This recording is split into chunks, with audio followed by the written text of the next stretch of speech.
안녕하세요. 약사와 함께하는 스마트 건강수첩 구팜의 편승원 약사입니다. 오늘 여러분과 함께 이야기 나눠볼 주제는 당뇨와 영양제에 관한 것입니다. 당뇨병은 주요 만성질환의 하나로 인슐린이라는 호르몬과 관련되어 있습니다. 인슐린은 쉽게 말해 포도당을 세포내로 유입시켜 혈액 속의 당분을 낮추는 호르몬입니다. 이러한 인슐린이 제대로 생성되지 않으면 1형 당뇨병이라고 하고, 인슐린이 부족하거나 제대로 역할을 하지 못하는 경우에는 2형 당뇨병이라고 합니다. 그럼 이제 첫 번째 질문부터 보겠습니다. 당뇨약 장기 복용으로 인한 드럭머거 현상은 없나요? 라는 질문입니다. 약을 복용하면 우리 몸은 이를 흡수하고 대사하는 과정에서 몸 안의 영양소를 사용하게 됩니다. 결국 비타민, 미네랄 등을 약에게 계속 빼앗기게 되는데, 바로 이러한 현상을 드럭머거라고 합니다. 당뇨약의 대표적인 드럭머거는 엽산, 비타민 B12, 그리고 코엔자임 Q10이 있습니다. 엽산과 비타민 B12는 정상적 혈구의 생성, 세포의 복구 및 DNA 합성에 필요한 비타민입니다. 또한 우리 몸에 혈액 독소가 쌓이는 것을 막아주고 해독, 항산화, 면역기능 향상에 필요한 물질을 유지해주는 반응에 필수적입니다. 이 두 가지 비타민의 결핍으로 만성 피로감, 우울감, 식욕부진 등이 나타날 수 있고, 빈혈을 유발하여 쇠약감, 몽롱함, 어지러움을 느끼게 할 수 있습니다. 코엔자임 Q10은 세포 내 미토콘드리아 안에서 에너지를 만드는 데 중요한 역할을 하는 항산화제입니다. 특히 심장에서 많이 합성되어 심장 근육으로 지속적인 에너지 공급을 통해 체내 전체에 혈액 공급을 원활하게 합니다. 그래서 코엔자임 Q10이 결핍되면 협심증, 고혈압, 심부전과 같은 심장질환의 발생이 높아질 수 있습니다. 어떠신가요?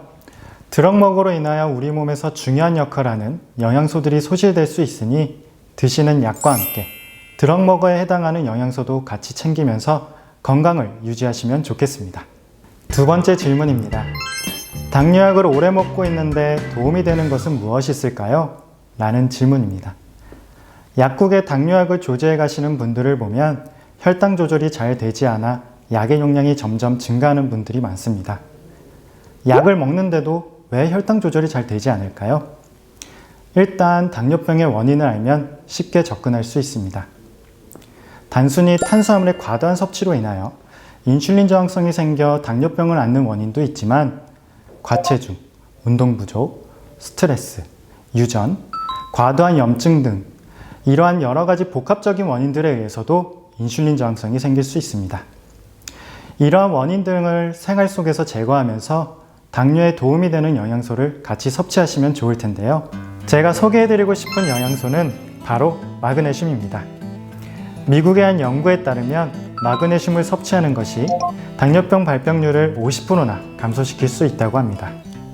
마그네슘은 인슐린 작용에 필요한 신호 전달을 활성화해주고 근육으로의 포도당 유입을 도와주며 염증 반응을 조절하여 인슐린 저항성 개선에 도움을 줄 수 있습니다. 그뿐만 아니라 마그네슘은 대표적인 항스트레스 미네랄로서 진정과 이완작용을 통하여 스트레스 증상도 완화합니다. 이렇게 여러 가지 방면으로 인슐린 저항성 개선에 도움을 줄 수 있는 팔방미인과도 같지만, 마그네슘은 과도한 가공식품, 커피, 음주, 비타민 D 부족 등으로 인하여 결핍되기 쉬운 대표적인 미네랄이기 때문에 영양제로 보충을 해주는 것이 좋습니다. 그렇다면 어떤 마그네슘을 섭취하면 좋을까요?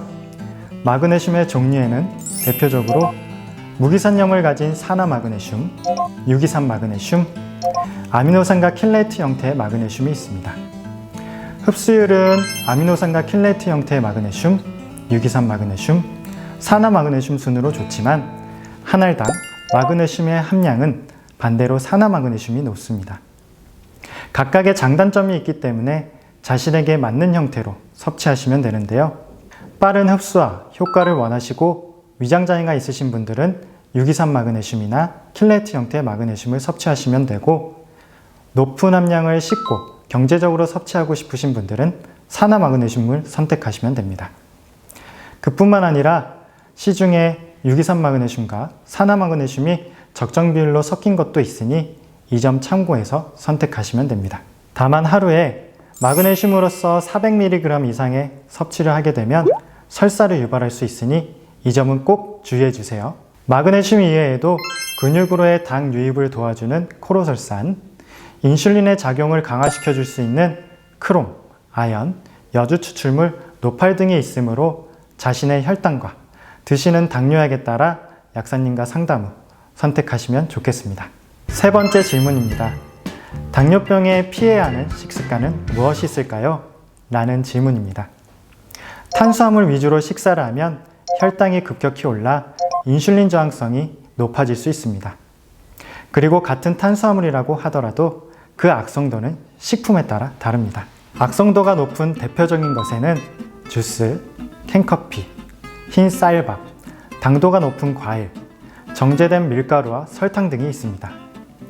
이렇게 무심코 먹게 되는 식품들로 인하여 인슐린 저항성이 높아질 수 있기 때문에 탄수화물의 양은 제한하고 지방과 단백질을 골고루 섭취할 수 있는 식단을 만들어 보시는 건 어떨까요? 덧붙여 인공감미료를 섭취하면 장내 세균의 균형이 무너지고 포도당을 처리하는 능력이 떨어지기 때문에 음식 속의 인공감미료는 최대한 제거하는 것이 좋습니다. 그럼 이상으로 당뇨와 영양제에 관한 궁금증과 그에 대한 대답을 나눠보았습니다. 국밤TV의 구독과 좋아요를 꼭 눌러주세요. 그럼 다음에 또 뵙겠습니다. 감사합니다.